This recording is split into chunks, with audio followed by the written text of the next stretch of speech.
Welcome back to Producer Plants, where we talk all things Real Housewives of Rhode Island. We are here talking episode 5. How you doing, Taj? Oh my gosh, it's so good. I love a I love a polo match. I love a yacht. I love a cracker.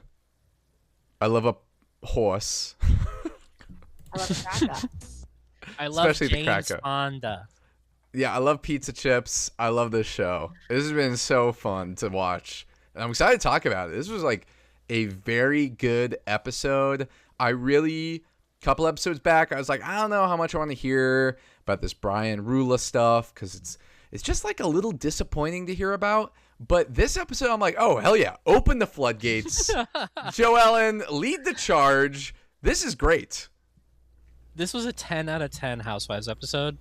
I cannot believe it's only episode 5 of season 1, and we're getting a full true crime style bottle episode where we are documenting Brian's affair in real time as Joellen plays PI. Yeah, the Instagram stories tell all, as we know. An Instagram story does not lie. It is the truest thing to an insider scoop as we could get. Neither does Joellen. Yeah, I think what's also so good is we've gotten our fights out of the way. We've gotten our beef out of the way. I mean, the beef is still coming, but we've gotten all this drama and fights already where now we are established. We are established on who likes who doesn't like who, and we can Definitely. move forward with group dynamics. There's definitely a clear dynamic forming amongst this group. I think that the best way to put it is it's about age ultimately.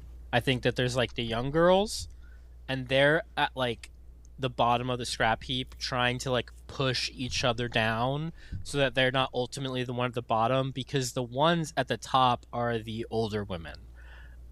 It's Liz, it's Alicia, it's Joellen. Even though Joellen's not older, she's like a little bit older, I think. She's more on their than- side, yeah. Yeah, a little bit Yeah. older than like Ashley and Rosie, and definitely further along in her like life development, you might call it, which is more in the side of like Liz and Alicia, who both also have like kids who are a little bit older and they have been in relationships for a long time. And then you have Rula, who's kind of like the free agent. Rula is on, unfortunately, a sinking yacht, and all the housewives are trying to throw her a life raft, and they're like, Rula, hop on the life raft. We will save you. And Rula's going down with the ship. Yeah, you know that old political comic that's like a guy on an island and a boat comes and he's like, Jesus will send me a sign, and then Oh, he, yeah, like, yeah. dies and goes to heaven, and Jesus is like, I sent you a boat. Yeah. I feel like that's I feel like that's what's happening with Rula. Yeah. No, but we have fully, I think, hit the stride of the season where now we can say Now welcome to Rhode Island, bitch. it's in full effect. Absolutely. So we open up and we get our classic 3 opening scenes. This is formulaic for Rhode Island at this point. I haven't Yeah. watched, if I'm being honest, I haven't watched other Housewives shows in this close of a manner where I'm like keeping track of every scene and like what's going on. I really enjoy it because I'm starting to notice things that I would never really pick up on.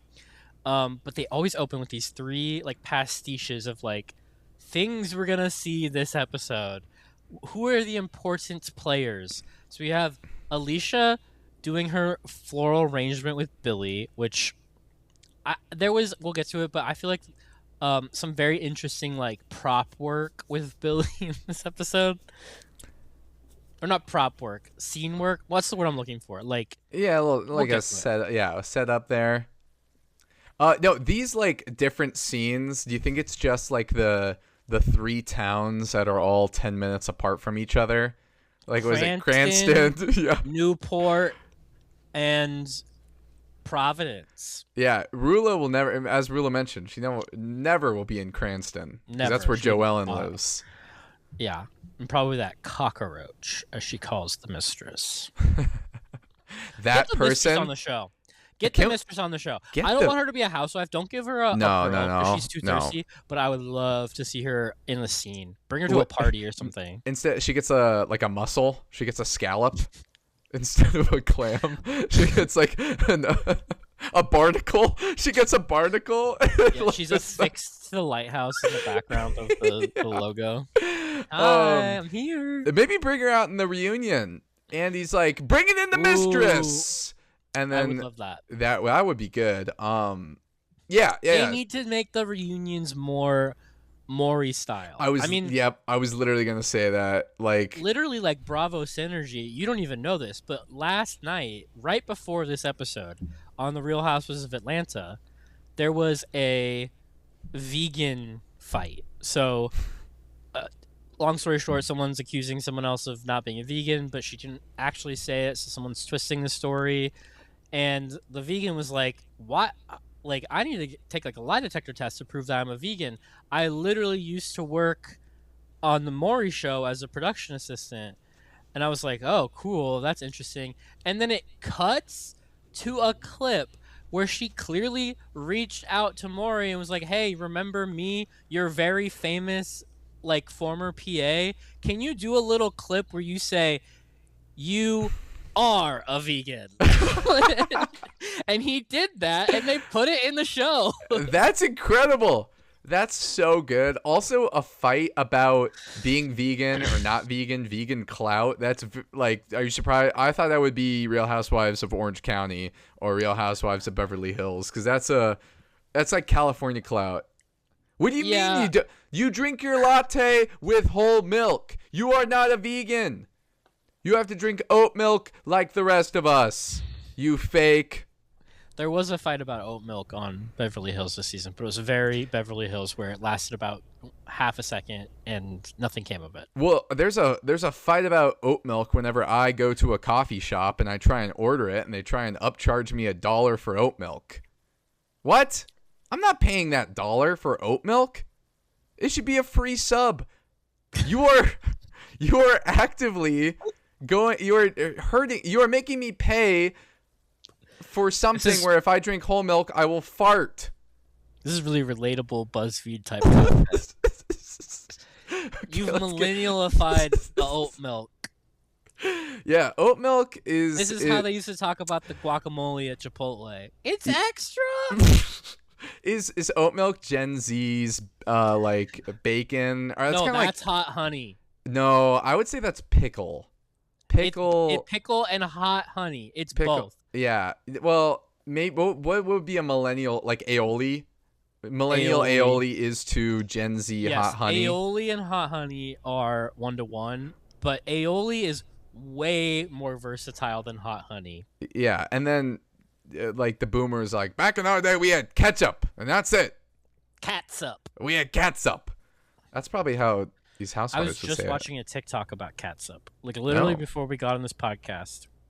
Well, that's good. Top of mind. I'm glad that was able to work its way back from you watching that to the podcast. Important stuff. Yeah, and so Rula. So we've gotten through one bullet point of our notes. Okay, so then the other pastiche is Rula on her Windows laptop. You think it's a Mac, but it has the Windows logo. This is like such a staple of Real Housewives to me, and I feel like it's been lost a little bit in like Salt Lake City. We get it sometimes with Angie K, but I love a scene of a housewife at work. Like, it's so like, because it's always put on, like they're usually having to like act like they're at work. Yes. And I think it's so campy. But I do specifically remember there was a scene on Salt Lake City this season where Angie was like doing Heather's hair at Lunatic Fringe, and I was like, this is what I want all the time. And then we get the downgraded shit version of it in this episode. I like it when they do, true. I like when they do computer work. It was like in Ladies of London when they have like Dana as the architect and she's talking to like her millennial workers, and then they're like, "Oh yeah, this will be set up for the thing we're working on." And it's like, yes. It's like, Yes, what? I love you guys it. it's vague posting. It's so funny. Yeah. Okay. Then we have introduction to Clemmy, Rosie's dog, which comes up like twice in this episode. I love Clemmy. Okay. I don't really care about I've grown Clemmy. attachment to the Housewives pets. Yeah, there's probably a subreddit for that. At one point, mark my words, we will be seeing a pet psychic do a reading on Clemmy. I would bet on that. She's gonna ask, the pet psychic is gonna ask Clemmy how she's feeling, and Clemmy's gonna tell Rosie, I think you need to leave Rich. Okay, so we That get would be peak. We've that had would be psychics peak. reveal. We've had psychics reveal that people have cancer when they're lying about it. We've had psychics reveal affairs. Having a psychic reveal that the dog thinks you should leave your husband because he wants to have kids. That Only would on be Rhode Island. that only on Rhode Island. Yeah, that would be good. So we get our setup, right? We have like two big group scenes this episode. So the first one's set up to us about Rosie and going on her sunset cruise with her friends Jack and Anthony. Yes, this is the first gaze we've gotten, like proper gaze we've gotten on Rhode Island, and this is like a staple of Housewives as well. Every good. I don't want to say the actual.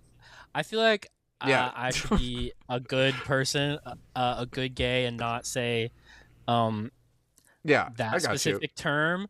But blank hag, you know what I'm talking about, you. Mm-hmm. is a symbiotic relationship. It's a lot like a rhinoceros and the little birds on their back that peck the bugs off. The gays are the little birds that fly around the very powerful rhinos that can protect them. Yeah. And it's an important part of the ecosystem, and we have to we have to document it. And I'm excited that we're finally getting some. Yeah, not to jump ahead too much, but I did love this group on the yacht. They're like all in their Well, let's jump ahead because fits. there's Yeah, a big headline from this that I'm sure you don't know. I don't But know. one of these people is Martini Mike, Yeah, he had like the 4 martinis in hand. He was the one and he got that a Chiron, said Martini Mike. was he the one that they're playing FMK with? Joellen and like Liz were playing FMK I with. think so. I think he was in that conversation. Yeah. But the important part is that Martini Mike is already a Bravo meme. That is why he was like notable. Is because in season like 11 or 12 of Real Housewives of New York, they cut to a gay that is taken aback by the drama that he sees in front of him, and a little bit just like into it as well as he sips his martini very slyly.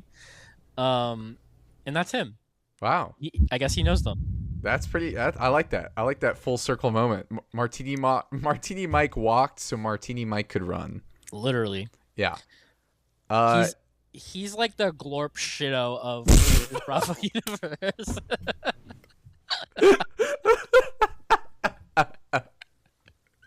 The glove shadow. Oh. It's Boba Fett and Martini Mike, and they're hanging out together. They're like, you won't believe it. Martini Mike was on the Real Housewives of Rhode Island last night. It's like, I Okay. saw Brian with his mistress at Jabba's palace. That's Okay. good. All right. So we have before we get to that, we have another setup scene, and that's with Joellen going to Alicia's house. Yeah, this is our kind of first big scene of the episode. Joellen arrives at Alicia's house. And this is when I noticed that every scene happens at Alicia's house, I feel like. I think there's a scene at Alicia's house every episode. Yeah, yeah, she had like all the family over, so yeah, that was a big thing too. That's a lot of work for Alicia to put away all the dolls every time they come over. The filming crew, it's like 4 times now, and she's like, "Wait, I gotta put the dolls away." Well, she sees them as friends, so in her mind, there's already like 100 people at her house at all times. So she's like, "What's 4 more?" Well, they own restaurants, so I guess they're used to a lot of company in there. Yeah.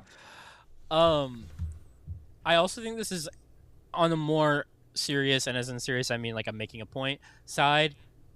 I think it points to her place within the group that like she is the host of a lot of events. Not like big events either. It's like the sessions where they like debrief and gossip about things that have happened.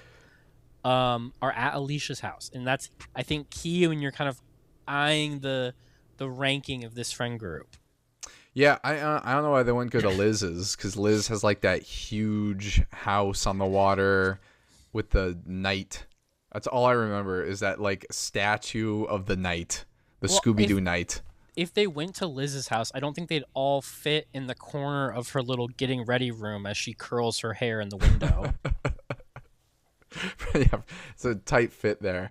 And there's too many bananas in the kitchen right now anyway. Oh, you're right. Yeah, they're still going through all the bananas. She's like, you can't come over. I need to get a good Liz voice going, but can't come over. We're still eating all the bananas. Gary's still eating all the bananas. Liz voice is if you took Meredith and Lois Griffin and combined them. I don't want to try it yet. I'm not ready. I don't want to embarrass myself. I'm going to work on it, though, post-podcast. Maybe I am scary. Okay, so Joellen is back. Thank God. I know. We needed her. We really needed her. After the shenanigans that Gary was up to last week, it's truly like she needs to come back and right some wrongs, you know what I mean? Yeah, she's got to burn all those underwear that her sister smelled and tasted. Oh, Gary, Ew. found a pair of underwear. How they smell? Yeah. Get rid of those. Okay, Liz arrives as well. Yeah, and she's like, "Hi, Cece." And this is a moment that stood out to me. But Billy, who has been with Alicia for at least 9 years, because that's how old their daughter is. Reminder, they have a daughter even though they're not married. Which is fine. Yeah. But it is weird when she's like trying to get him to be more present in their relationship that he doesn't know her childhood nickname. To me, that's strange. Yeah. How has that not come up before? They hang out like all the time. Yeah, especially because Liz is clearly more entwined in this like Alicia dynamic than just like being friends with her from this TV show. Yeah, I lost all the correlations, but like Liz knows everyone. So Liz has known Alicia forever, and I think she's also known the husband for a while. You know, it's like they know each other. They're friends. Liz was best friends with like Alicia's aunt. Yeah. So they all know Who each is, other. like, They've been around. Alicia's aunt, who I'm assuming is like her mom's younger sister, right? And that's how they're closer in age.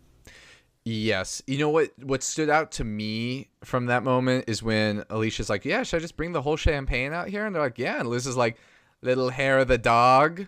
So I'm like, oh, you're hungover right now? Like, you drank last night and now we're breaking it right now? Was this the day after Rail Explorers, or was this later? See, I didn't. To me, it felt too soon right after Rail Explorers because that would have been a short trip for Joellen. I love the way like Housewives lingo and like the way they talk on the show is one of my favorite things. But specifically, I love the way the producers make them refer to events by like specific names. Like we regularly joke about like the one that always stands out to us is the Bezos party. I was literally gonna say the Bezos Like, party. The Lisa like, Barlow Bezos it party. Set me over the edge when Liz was like, "We have to tell Joe about what happened at Rail Explorers." I was like, not yesterday, not when we were with girls at Rail Explorers. Yeah, Gotta get it's that the product scene. placement in. Yeah. So they tell her everything that happens. We get some more Rhode Island lingo of hoa. It's called Hoa. hoa. It's hoa. I just call people a hua because it feels good. Yeah. And this is such a funny scene because even Alicia in this moment is like explaining herself, and then Liz pushes back on what Alicia is saying because Alicia's basically like, "I'll never forgive Rosie for what she did," and Liz is like, "You forgave her in that moment, you're such a flip-flopper. And then Alicia, being a flip-flopper, immediately goes, oh, yeah, you're right. I did. Yeah. I'll flip-flop. Sorry. Liz, okay, last week when we ranked, we did our ranking, we put Liz as center pearl as the number one of the power rankings. And I think this carries over to this episode because Liz is the one being like, Joellen, Rula is low-hanging fruit. Don't go after her. Yeah, Sorry, that's an Alicia voice, but still working on the Liz voice. But she's like, chill. Don't go after her. She's going through it right now. Just let her be. Yeah, you know it's bad when the other housewives are like, stop ganging up on her. Yeah. Stop making good TV. Leave her alone. Stop asking questions. Yeah, Liz just wants Rula to stand up for herself, and I agree. Like, we all do. We all want that for Rula. I want her to do something. Please. Anything but this. Yeah. I need girl who's going to be okay. Yeah. So we go to our next scene, and this is taking place at what we learn is Kelsey's home hair salon, which is why I was joking that we have the worst version of Lunatic Fringe. No shade to Kelsey's hairstylist skills. She seems very competent, actually. But she doesn't have like a business. She just kind of does this for like, when she needs money.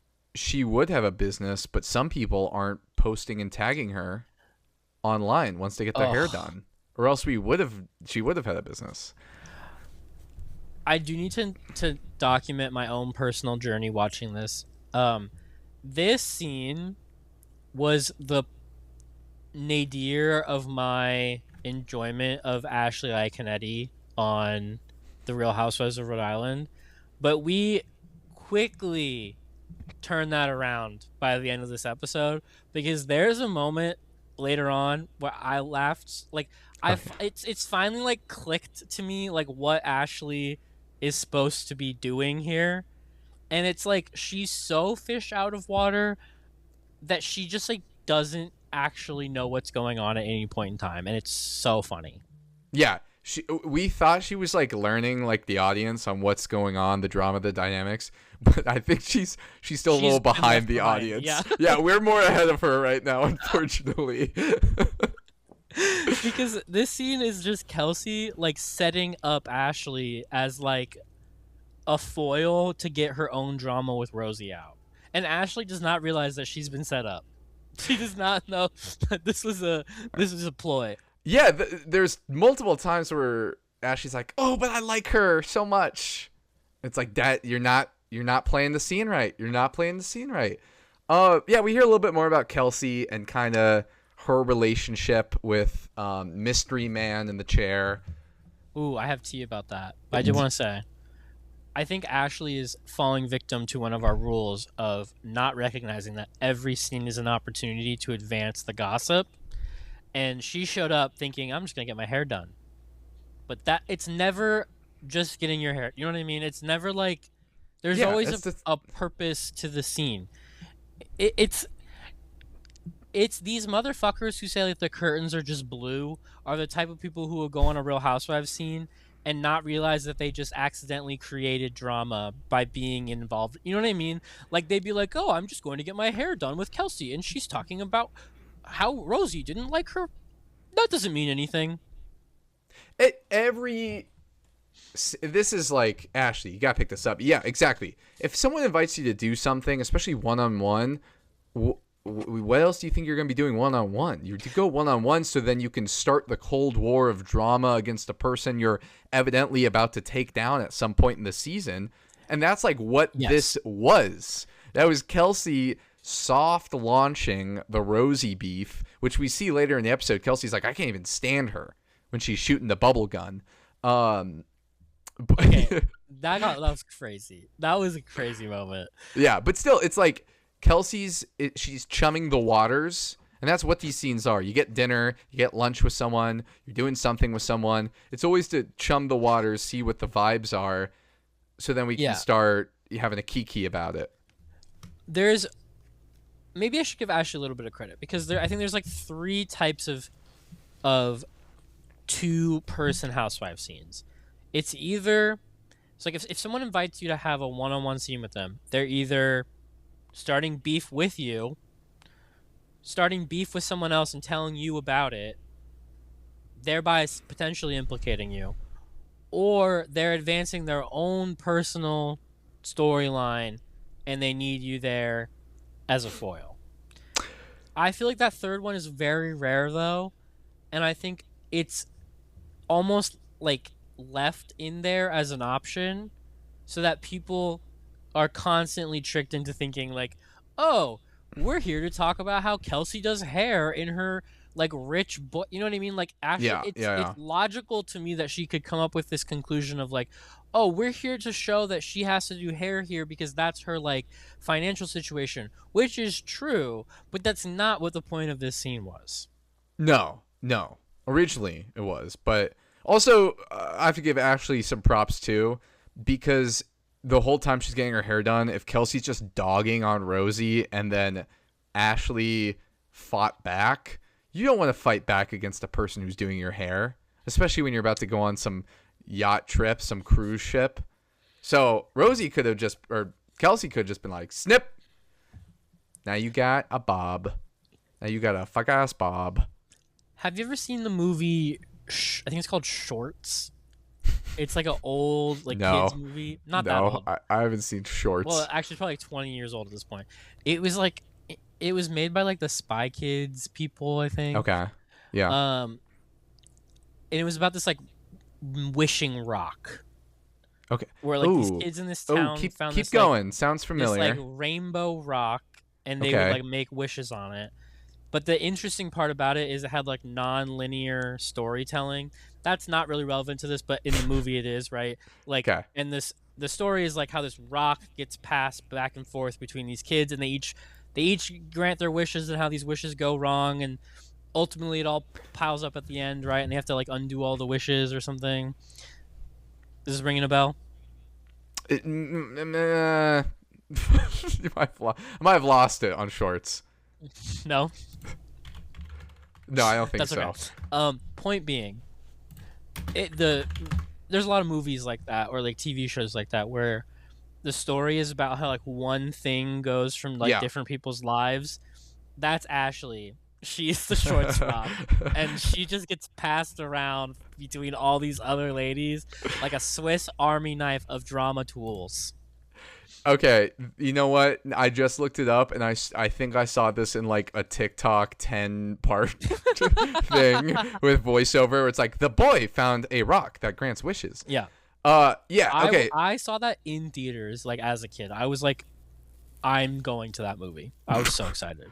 Okay, so I love the moment where Ashley's getting her hair done in Kelsey's house, and obviously it's like a very nice DIY, or it's like a very nice setup, right? It's a very, because he has so much money. And then we cut in a flashback to Ashley getting her hair done by her sister, and it's Ashley laying on the kitchen counter with a towel under her neck, hair dripping into the kitchen sink while her sister is cutting her hair. Yeah, this so is like fun. this is like a picture you have of like a baby. This is gross. Do you know how much like food bacteria is in your sink? And I hope they're cleaning it, because they have a restaurant after a coffee shop after all. So are they cleaning the sink? Because then your hair is just in the sink. That wasn't really my concern, if I'm being honest. I am. There's hair in my sink. I don't want hair in my kitchen sink. Also, I think they were just washing it. No? I thought they were styling it. But also, this is something I'm thinking about now.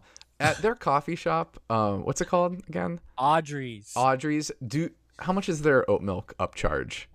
How much is Jared gonna charge me for an oat milk latte? Oh my God, let's Google it. If I go in there and I go, let me just get a latte, vanilla latte, iced, of course. Oat milk. Let me do oat milk. How much is that gonna ring up? This is such a good question. This is the real investigative journalism that we were missing. You know, a place is good depending on how much oat milk they make you pay for. Or they might have like an almond, perhaps some sort of sub there. Yeah, how much is Okay, Audrey's? doesn't seem to. Okay, Yeah. maybe I'm just in like I live in Seattle, so maybe I'm just fucked in terms of everything costing a shit ton of money. But I think we've cracked the code as to why Audrey's is not doing well. It's like less than $5 for every coffee. I And respect that. I don't think they upcharged for the milk. This is a positive. You Order online. Wait, I'm gonna try to order online. You're gonna Uber Eats it across the country. Literally the two ends. Currently of the not country. accepting online orders. Oh, that No, that's fair. yeah. But let's just see if I try to like order iced coffee. Yeah. But this is honestly plus respect to Jared There and is an Audrey. upcharge. Sure. 75 cents. And they hide it. You have to go into the like DoorDash type menu Yeah. thing because we live in 2026 where if you want to look at the menu to a restaurant, this is my BuzzFeed millennial content. Don't you just hate it when you want to look at the restaurant menu and it tries to take you to order online? Yeah, that's like this joke. I wish I could credit who did this joke first, but when you look for the recipe online and you find a recipe and it has the backstory. My Okay, mother used to make these brown butter chocolate chip cookies when I was a child. Okay, that one I learned, not to go too off tangent, that one does have a reasoning behind it. There's two reasonings. One, SEO, but two, because if you only post a recipe, you can get copywritten. Oh, okay. I'm done with this. Let's move on. we have a sunset yacht for Jack and Anthony's birthday party. Gay birthday, yay! Yeah, they're on this. Taj, you should read the next bullet point I wrote. The one I highlighted. No, I'm not gonna read that. We're only 5 episodes in. Don't try to take me under. No, I do love their fits. I love their outfits. I love the way these gays were dressed. They look like early 2000s like frat boys, like almost like Vineyard Vinesy, like very preppy. And it just, I feel like I was looking at like an era gone by, like a type of person that doesn't really exist that often anymore. Probably more on the East Coast, I guess. But I think that's very Rhode Island. But they're like older, like that. Yeah. They used to look a little like that type of person used to look like in their 20s, I feel like. Yeah, they've aged. But no, this was the style. This was fun. They get on the sailboat and Liz is like, "Do you need help with?" It's me being brave and trying to do the voice. No, but Liz is like, "I want to help. I love boats. I can live on a boat." And then one of the deckhands just falls and eats shit. Like, if I'm on this ship, I'm like, should we go on a different one? This doesn't feel like proper workers here. I do appreciate the running gag of side character men who have no names being embarrassed for about 10 seconds on TV. Yeah. Well, also, I do miss our side characters. Right. Very good side characters. We had the CEO of Salami in the first episode. Yeah. What was her name? The guy who brought the Caesar salad. Yes. Okay, you keep going. I need to find the Salami name. I feel like at this point, Rosie, I'm still not fully on her side because I feel like she's a little bit giving pick me. Because she's kind of like, no matter what I do, like these girls just don't like me. I'm just like not. I just like don't fit in with these girls. Like I just don't. They just don't get me. And while I understand that they are being a little bit hostile towards her, you low key made them hostile towards you. Like you did this last episode. Do you not remember when you randomly decided to throw Alicia under the bus? Yeah. Yeah, Rosie, you made the bed. You need to sleep on it. Just like how the chief salami officer made the spread for the beach party. CEO of Salami. I like that. Yeah, you made the bed, now you lay in it. Because as far as we've seen in this episode also, she's made no effort to like repair her relationship with anyone or maybe repair is the wrong word, but like make inroads with anyone. Yeah, completely. I mean, she got called out by Alicia, and all she did was just like apologize back down. Yeah, It was just like you got caught and you're apologizing for it. There wasn't any like real remorse there. and let's not forget that there's like drama with Joellen. I feel like that was kind of the earliest drama, but at this point it's been well forgotten about. But don't forget, the very first episode is about like Rosie not bringing good enough gifts to Joellen's party. Yeah. And I forgot. Look what happens. Well, also, that's when something Rosie else. starts to go after Kelsey for the polyamory, and then like throws Yep. Joellen under the bus about it. You're right. So like she's already been doing all this crap, which she's not been like wrong necessarily. Like what she's been saying, it's just like her actions are not ones that will make friends. Yeah, it's literally Whitney Rosie. Whitney Rose from Salt Lake City. She is like the new version of her. Isn't Just her last name something like that? Whitney Rose. No, Rosie's last name is like Rosie Woods. Is it? Whitney Rosie Woods. That's kind of a good name, Rosie Woods. But anyways, yeah, she's just Rosie, like she is like the Whitney role where she's going after Rosie Woods. Okay, yeah, that's crazy. That's crazy. Whitney Rose, Rosie Woods, AI. AI. Yeah, AI. No, yeah. So it's like Not the first AI accusation of the episode. Well, it is the not the last. Sorry. not the last. Yeah, where it's like she's just going after everyone, and I get it. You're put on this show.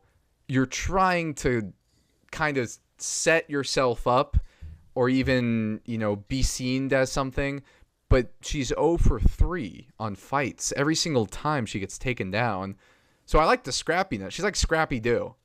Let me at him. Let me at him. Rosie power. That's what Rosie's kind of like that. She's dejected, and at this point, though, Kelsey is like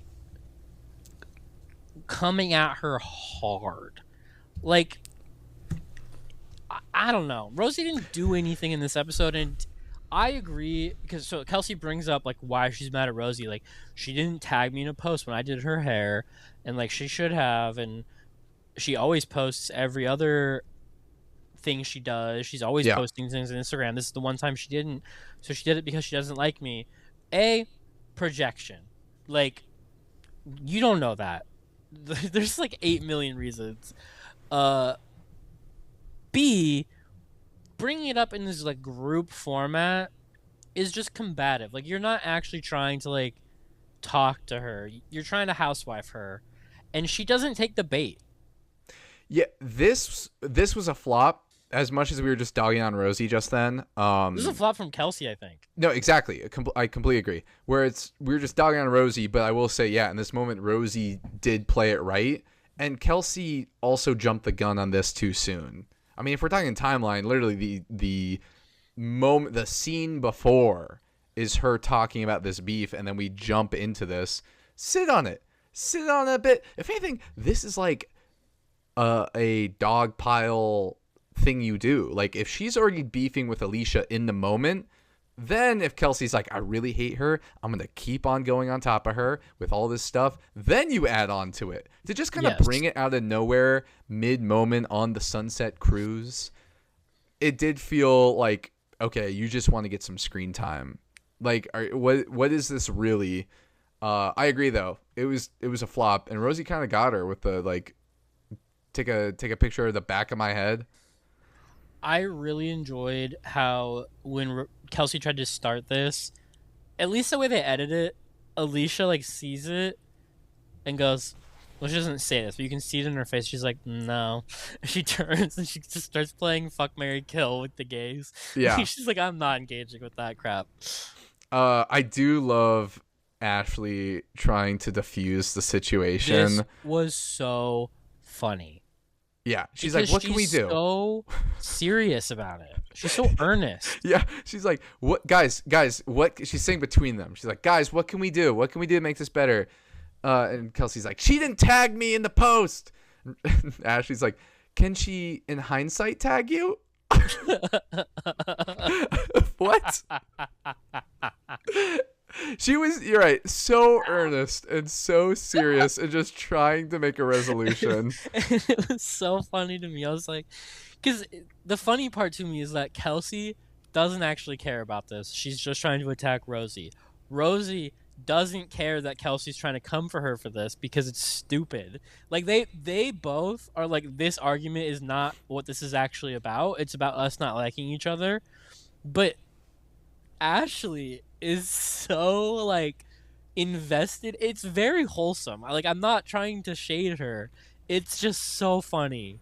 Can she in hindsight tag you? Yeah. How would she do that? Like, Instagram story and be like, oh, 6 months ago I got my hair done by Kelsey. Yeah. Why couldn't you just be like, hey, or like just post on your story, be like, throwback to that awesome cut I got from at Kelsey with the sugar daddy. Speaking I of, think it's the day over. I saw like a TikTok about this, and it was some gay guy who was like, I went to my dermatologist, and she was like from Rhode Island, and she was like, yeah, I watch Rhode Island Housewives, and it's like, yeah, they really do all know each other, and apparently like Kelsey, she like is already broken up from her boyfriend. And that she was Whoa. broken up before she went on the show, and that she's like using the show to leave him, and that's why the way she talks about it makes sense, because she's actually already left him. Allegedly. Allegedly. This is tea, though. I mean, like, this is her whole thing. They even put a wedding ring on her finger later in the episode to be like, this is what it's like to be married. Lots of wedding rings in this episode. Lots of wedding Lack rings. thereof. Yeah. Interesting. All right. Well, we'll see about that one. Okay. We move on. I'm sorry. This scene, This is terrible. This was like, the next scene we get is Liz and Jerry trying to sell their problematically named fishing boat. This was, I'm checking the weather app. I'm checking my email. This was so boring, in my opinion. I'm like, I don't care about this.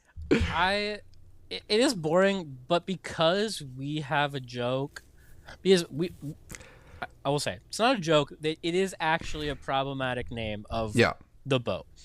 But it has become funny that we refer to it as problematically named fishing boat, like in full title.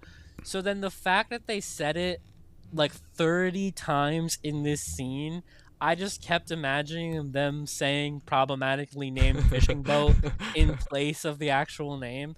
And that was so funny to me. So I was entertained in that regard. But that's like me having to like twist it to fit my own narrative. Yeah, like it's bleeped out in the episode and it's voiceovered in post. Yeah. The only thing that stood out to me was Liz saying she loves Michael Jordan. And I'm like, that doesn't make sense. How can you love Michael Jordan if you probably grew up a Boston Celtics fan because you live on the New England? See, this is why we have you, Taj, because I genuinely was going to text you last night being like, I'm going to need you to explain Michael Jordan to me. But then I felt embarrassed because I was like, he's Michael Jordan. I feel like I'm supposed to know who that is. I know he's a basketball player. I know he's like a big basketball player. He has the shoes. He's from like the 80s or something. I don't know shit about it besides that. Michael Jordan, we'll keep it short because this is not our target audience anyways. They call him MJ. I know that. Some call him the GOAT. Could be he is one of two best basketball players in the world between him and LeBron. The decision is probably based on the year that you were born. Michael Jordan, of course, with the Chicago Bulls in the 90s, won 6 championships, 3 which were a three-peat. He won 3 straight, played baseball for 2 years, came back, won 3 straight again. Last Dance. So just who played with Scottie Pippen?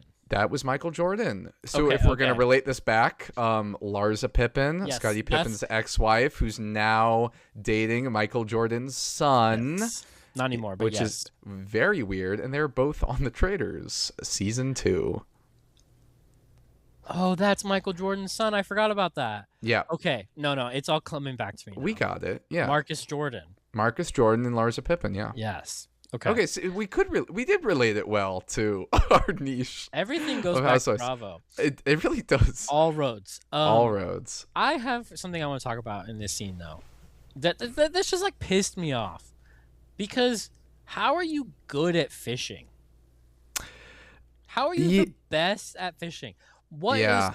I th- and Bait, like lure. This is forgive my gayness.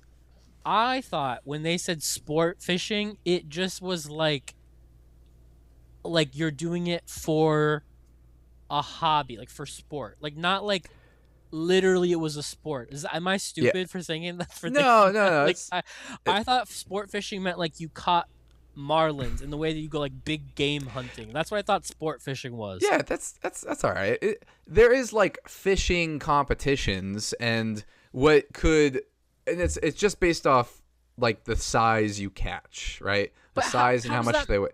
What do you do differently? There is spots which they have like radar, which they can see if there's a lot of fish there. There's like lures. There's the bait. So it's a bunch of rod. bullshit. Yeah, it's still And luck. people with It's fishing. more money. Yeah, it's all messed up anyways. Okay. We get a good scene. It's like strong it set up to what we got coming on next. Everything at this point was like pushing the ball up the hill. Yes. And then we've now pulled the pin and it's going to roll down. Yeah, we got the drop. We got the Incredicoaster drop. Rula and Joellen are meeting for lunch. Yeah. They've been perfectly timed to avoid each other recently. But now we bring them together. And Joellen, this whole episode, I was like, yeah, Joellen, we missed you last episode. You are a top dog here. You are a top dog because Joellen doesn't have any issues with Rula. It's with Brian, which I think is how everyone feels. She's a girl's girl, and she is not going to let frickin' Brian lie on her. Yeah, Brian the dog from Family Guy. That is our thinking pattern. That one actually helps. All the husbands having the same name, similar name. We got two Billies, we got two Garys, but Brian being the dog from Family Guy really does work out. Yeah, it's a mess of husbands and men over in Rhode Island. Yeah, so Joellen's like, I just want to be there for you. This stuff keeps coming to my attention, and I need to share it with you. Which we see a lot more later in the episode, but basically it's that the mistress is still in Brian's life. Yeah, and Rula is trying to like play both sides. She kind of like wants to have her cake and eat it too, which in some ways I feel like is good housewifery, and in other ways I feel like she's doing a bad job because she's trying to be like, obviously I would want to know if my husband was cheating, but she's also like defending him too hard. Like, yeah, she's trying to like be loyal until she has no choice but to leave him, but she's also in denial. So it's like this like weird like feedback loop where I feel like she's never really going to leave him unless something changes. Yeah, and so we find out Joellen knows the mistress because, of course, it's Rhode Island after all, and there's only 200 we didn't people. Mention, like, everyone knows everyone. Yeah, everyone knows everyone. Know that. Yeah. Yeah. Well. Now, welcome to Rhode Island, bitch. Yeah. They did mention earlier in the episode that Alicia like knew Joellen's grandpa who like died, and that was part of the episode. Yeah. There's only like 200 people that live in Rhode Island. State, yeah. Yeah. So yeah, Joellen knows the mistress because her kids go to daycare with the mistress's kids. So she's there, talks to the mistress, gets texts from the mistress. She sees the mistress's phone, sees texts from them saying that the mistress and Brian are still an item. Yeah. And Rula's like, I know the mistress has fake texting apps and she uses AI. Yeah. Rula.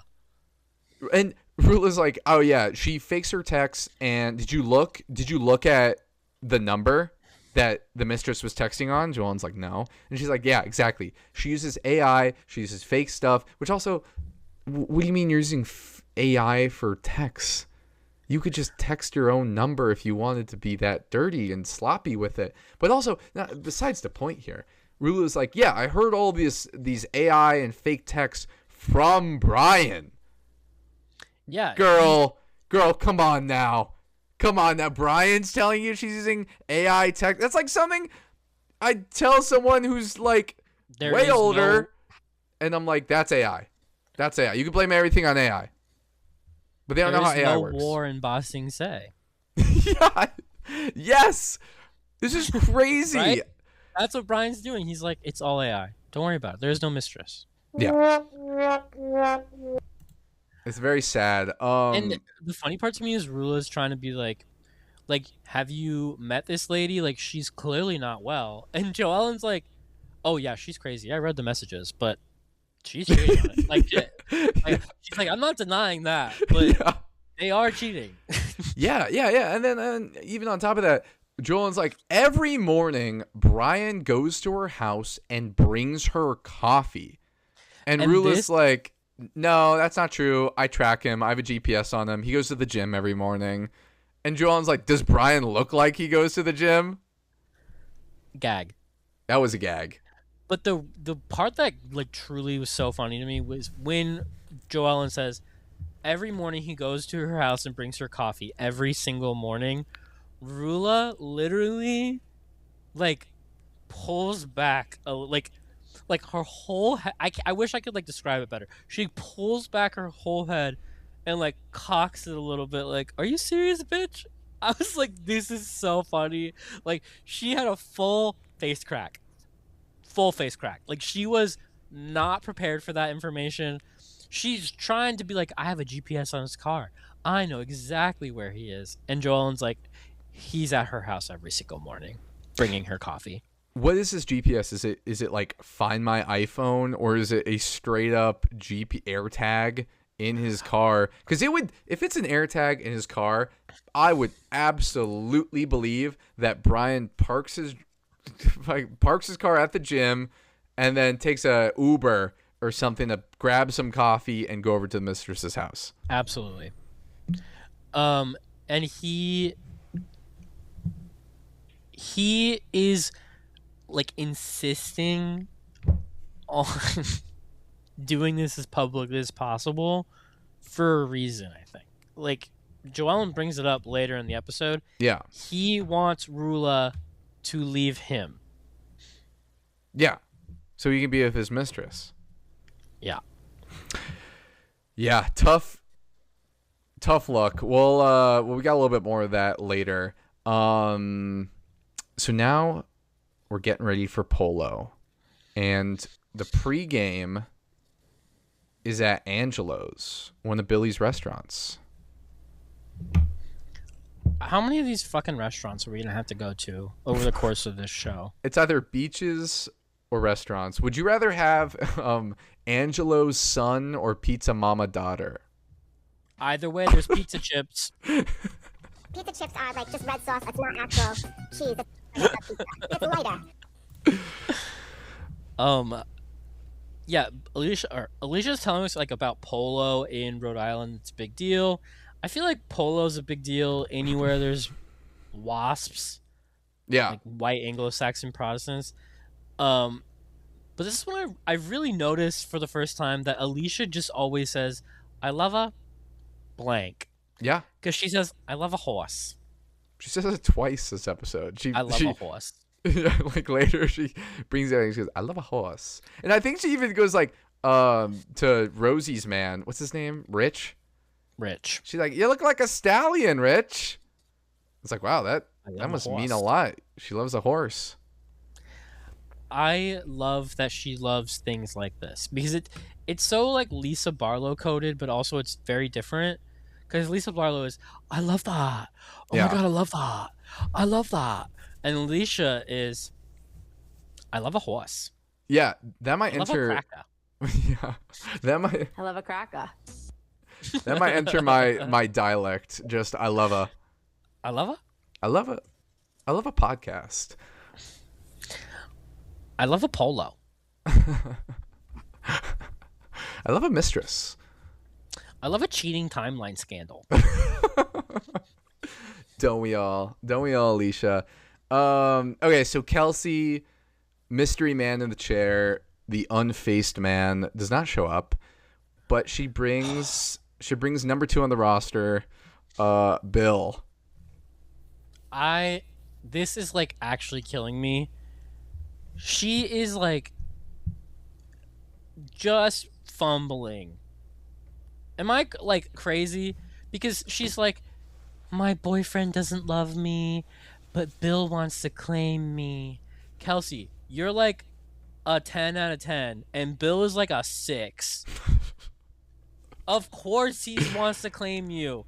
And no, your sugar daddy never wanted you. So if your 2 options are sugar daddy who doesn't want you and a 6 who will take literally any breathing woman, but especially a 10 out of 10, like, what are we doing? You could literally date anyone better than either of these 2 schmoes. This is the rom-com setup where we talked about this before, where it's the rich boyfriend who's very unattentive, and versus the guy who's, not as rich, not as handsome, but maybe no, in the rom-com they're both hot and not both ugly. Usually one's like Adam Sandler, and then the other one's like John Hamm. Neither of them are John Hamm, from what I've heard or seen from Billy. I like to imagine Blurred Face Man is John Hamm. But yeah, he's there. Billy's there. At this Joins point, the group. This is when Kelsey is like going off about Rosie blowing bubbles. She's like, I'm looking at Rosie and I can't even hide my disdain. Everything she does irritates the shit out of me. Kelsey is not respecting the balance. No, she's one of our rules of Housewives. She's not respecting the balance at all. And while Rosie, what is that gun? You like think it's like a lighter? You think it's like a creme brulee lighter? It's just like a bubble gun. Blowtorch. Yeah, but it's not. But it's like a smoke bubble gun for like cocktails, I think. Yeah, that's pretty bougie. That's really bougie. I'd pay $2 for oat milk if they're doing that to my coffee. At this point, the episode goes from being like a good episode to an all-timer Rhode Island / Housewives in general episode, because Brian gets a call from his mom, allegedly, that he needs to go to the hospital. Because his dad is in the hospital? No, other way around. His dad calls him. His dad calls saying his mom's in the hospital and he has to go. So him and Rula leave.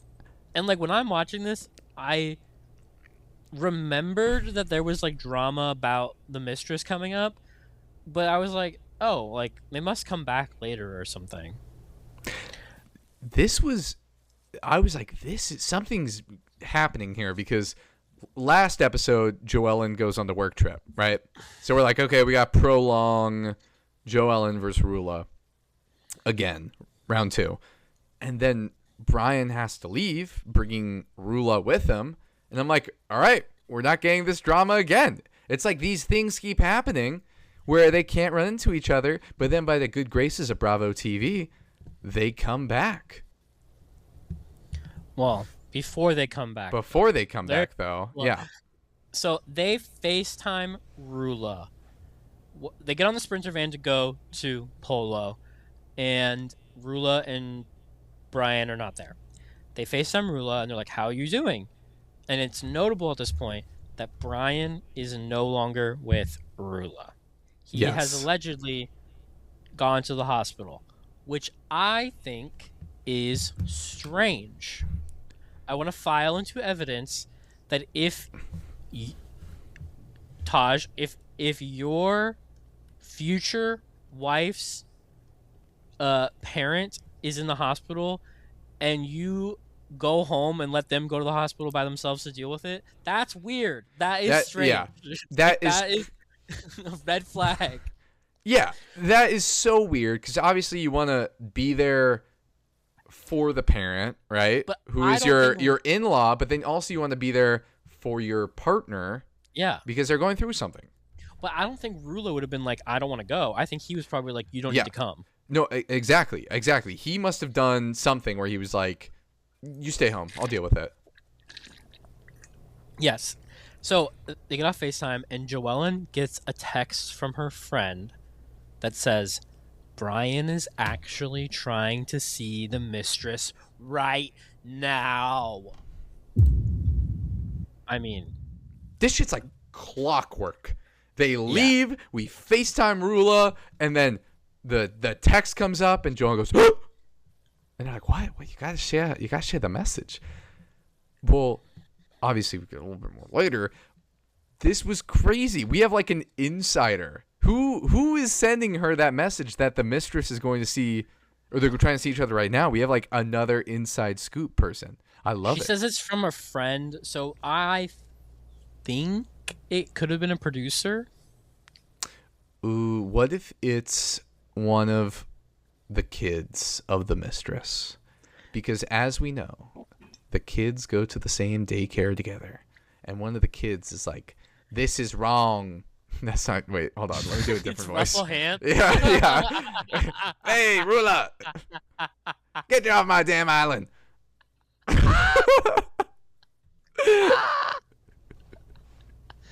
I don't even like little Brian. He's got his gel in his hair all the time. What if it's the kid that tipped her off? What if it's Rula's own child? Remember, like an episode or two ago, when there was that scene where the kids were like, "You're gonna owe me money," and the dad was like, "How much do I owe you?" What if the kid's like, "You're gonna really fucking owe me now, Dad"? How come Alicia gets all the dolls? I want a doll. Okay, yeah. So as we see later, though, there's an Instagram story. But yeah, so that's like the first hit of this. This is smelling awfully fishy. And Liz does not believe it at this point. Like, Joellen is pretty quick to be like, "Oh yeah, this is happening," and Liz is like, "This feels like conjecture. Like, we don't really have facts." I mean, Liz is not speaking that eloquently, but she's basically saying that. Yeah.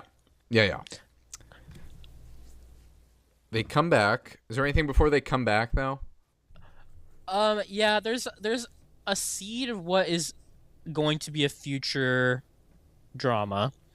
So let's bookmark it. Joellen asks Rosie what's going on with her house. At first I was like really confused about what the purpose of this scene was.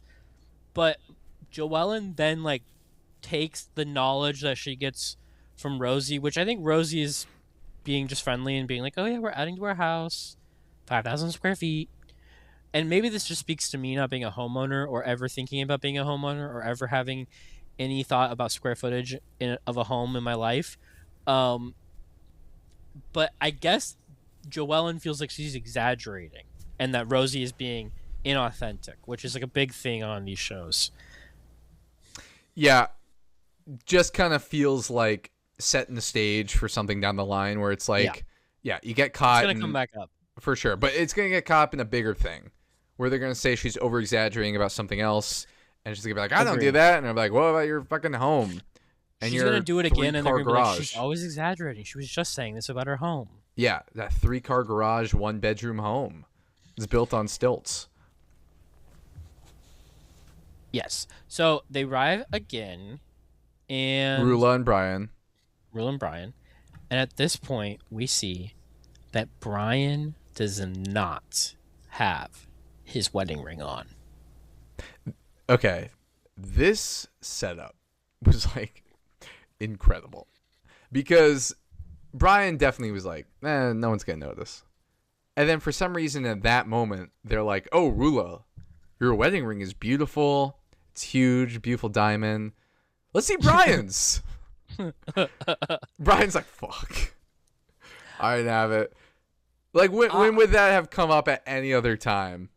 I also just love the idea that like the mistress makes him take off his wedding ring because she doesn't like to know that he's married or something. Because that's usually like why that happens, right? They're like, I don't like the reminder that you're married.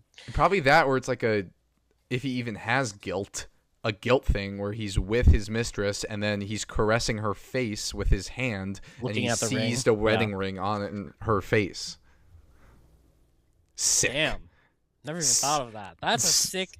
That's a dark symbol, Taj. Yeah, that's sick and twisted. Lock Lock him him up. So then they're like, "You have your wedding ring. What's wrong with you?" And he's like, "Oh, well, I was gelling my son's hair. I was doing gel in my son's hair, and I didn't want to get gel in my wedding ring." Which, as a guy that puts gel in his hair, I get. But you usually put the ring down next to the sink and you put it back on after. No clue, buddy. Yeah, sorry. I don't have rings or hair. Wrong tree. Barking up the wrong tree here. It's the same excuse I would use. Still, though, another excuse from Brian. At the same time, though, Joellen, as we all do. Okay, Before we what? get to that, the producers cut to him clearly wearing the wedding ring earlier that day. So, my question to Brian is, why were you putting gel in your son's hair when your dad or mom or whatever is dying in the hospital? Why was that happening at that time? It wasn't, because you're lying. Yes, exactly. And then Joellen, as we all do at a big social event, gets bored and goes on her phone, specifically her Instagram, checks her Instagram stories, sees a new post from the mistress, and the mistress posts a picture in the interior of his car. Like, what are these clues being dropped? Like, yeah, let's have an affair and drop cryptic clues like the Riddler. Is it even cryptic? They all know. Yeah. It's like she's like taunting them at this point. Yeah, it's the Riddler. It's literally the Riddler. She's like, "Come get me. What are you gonna do about it?" Yeah. They have to like she posts like Morse code and they have to like translate it. Yeah. So at this point, Joellen starts like breaking down the cold case timeline and being like, "At 1:15, we arrived, and then they left, and then blah blah blah blah blah." We've already broken it down, so we're not gonna do it again. But Yeah. it was amazing. I was so engaged at this point. Yeah, I believe Joellen. I am like firmly on her side because Alicia later is we see her kind of be like take Liz sides starts to of believe, Brian. though. Yeah, but Alicia's like I like Brian, I trust Brian, but I'm like no, girl, listen to Joellen on this one. Yeah. And then Brian is once again using his like nondescript talk, which he did at the Studio 54 party, where he's like, if I don't say the words affair or mistress, like they won't know what I'm talking about, I guess. I was really tired when I wrote these notes last night because I said it's like wearing tidy whities in public and being like, well, you can't see my dick. Ha! I can't stand by that. He's got the gray sweatpants on. No print. No print. No print. Ew. Ugh. Yeah, so they all start to press him. Even the husbands are like, dude, just tell us what's going on here. And he's so vague. He vague posts. He's like, oh, that individual texted me yesterday or called me yesterday. That individual is still around. It's like lawyer speak. Yeah, and Joellen's like, if you want me to find proof, Rula, I will, because this is still going on. It's not over. He's still doing this. And I will find you proof if you want me to. Yeah, well, Brian tries to leave. He's like, we're going. And then they're like, wait, Rula, like, you need to hear this out because this is crazy. And then they try and talk to her. And I think it is Rula. She completely understands. And she completely, I think, sees through it, too. But for the sake of the marriage, if that's what we're being told, she's just not believing it. or verbally For real. expressed out. But I did like them all going after him, even with his vague posting and saying, "Oh yeah, this individual, I talked to her about it. It's AI, it's all fake." Ridiculous. Ridiculous.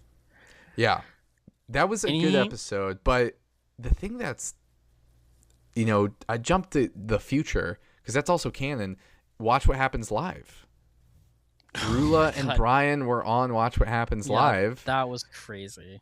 And I didn't watch the whole thing, but I saw clips, and Brian's like in the audience and Rula's on stage, and then everyone's just, even Andy's like, "Come on, what's going on here?" And she's like, "No, we're stronger than ever. We're good." And then Brian's like, "Yeah, and the interior of that car was red and mine's black." Sure. Yeah. Okay. Is it AI? Did Claude make these texts, Brian? Also, somewhere in the timeline, they sued each other. Yeah, like recently. So, and the GPS. What's that about, Brian? Wasn't there part of the case, allegedly, with the GPS being in the car, allegedly, and that comes up in the episode? Got, like, a fucking restraining order, right? Allegedly. I feel like we gotta throw this around a lot. It's all alleged. We're not lawyers. All alleged. This is stuff we read on the internet that could or could not be true. It's a TV show. Yeah, exactly. Now welcome to Rhode Island, bitch. That was a great episode, though. It was so good. Yeah, I guess we didn't even mention that, like, Ashley wasn't there for the whole thing, which is funny because I feel like she did her piece and she's like, "Okay, I'm going on a yacht now. Bye." I forgot she wasn't there. Yeah, wouldn't have been much. But yeah, there is that scene where at the beginning where Rosie's like, "I'm going into the lion's den," and Rosie's like, correct that she's like on the fucking bottom of this group. Mm-hmm. Absolutely. Great episode. Do we want to do our Pearl Power rankings? I think I have to put Rulala back at the bottom.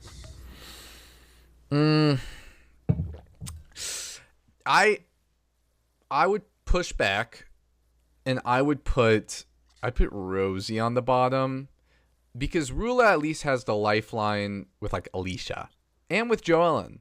I mean, Joellen's straight up like, "I have nothing against you." She's putting it out there for her. It really, I got nothing against you. No one's putting it out there for Rosie. Yeah, no, you're right. Yeah. So I would put Rosie at the bottom, then I would put Rula as well. I think we have to keep Rosie and Ashley together. Like, Ashley's, like, floundering. At this point, I'd put Ashley above Rula, though, because Ashley's at least getting invited to stuff one-on-one, and she's been in, like, pretty much most group settings or True. most. Okay. She went to the dinner or the aunt lunch last episode. She got her hair done, posted it. So, Rosie, Rula, Ashley. Rosie, Rula, Ashley. I think I would actually put Ashley above Kelsey if we're talking about it, because Kelsey just had a bad episode. I think Kelsey, across the board, bad episode. She's having a messy go at Rosie from jump. She has a messy intro scene where she's talking to Ashley. She doesn't, like, use this as an opportunity to get Ashley on her side. Because that's what a smart housewife would have done, right? Got Ashley to admit that it was, like, fucked up that Rosie didn't post or something. Even if Ashley didn't agree with that, right? That's literally what Rosie just did in the last episode. You say, "Oh my god, like, Rosie, like, didn't even post. Like, can you believe that?" And then when Ashley says, like, "Oh my god, no, I didn't even know that," then you say, "Yeah, Ashley couldn't even believe that you didn't post." That's how you housewife, Kelsey. You didn't do it. Yep. All right. I agree with that. Okay, look at Ashley climbing the ranks. Climbing the seawall. The seawall. Around the seawall, Jerry and Dina. Okay. Okay, so we'll have Ashley above Kelsey. That brings our top three. I think I would put Alicia at 3. I agree. I put Alicia at 3, so that leaves it between Joellen and Liz, which I Liz think had the, controversial. Liz is still number one in terms of the group rank, even though we like Joellen a lot. I second that, as we talked about in like the first scene when they're having their key at the pool. She's like, don't go after Rula. Go after Brian, not Rula.